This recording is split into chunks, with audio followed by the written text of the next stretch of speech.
Now, these investigations are all about following the money and the alleged criminality. You need investigative skills for this.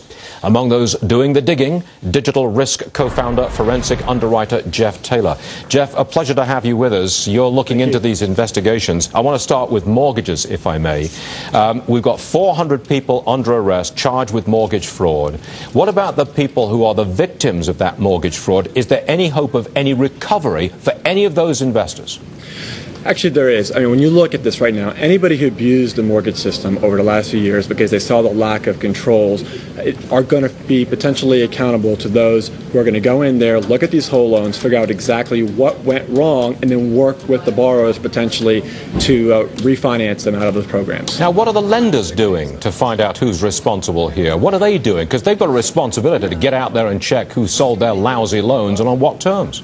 You know, that's a great question. It's actually a twofold answer. One, in a whole loan situation, the lenders are contacting the borrowers directly. The biggest problem here, though, that we face as an industry is that most of these loans were put into securitization. So to actually get down to the file level, the loan level data, which is necessary to do a forensic re-underwrite, is very, very hard. So we first must be able to get into these files, understand what went wrong, so we can form a game plan to go forward. You need a court order for that, don't you?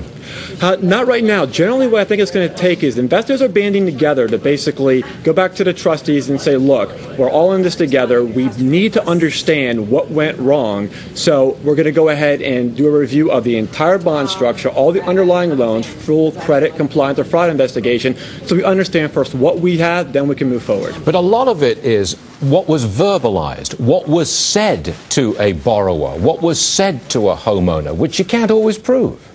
It's very true, and this is not going to be clear-cut. I mean, was it the borrower who overstepped their income means? Was it a broker who manipulated them and sent the information in?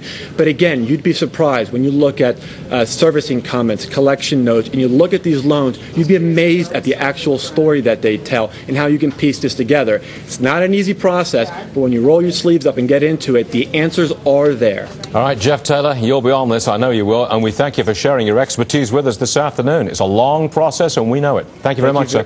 Thank you. We've got a business alert for you.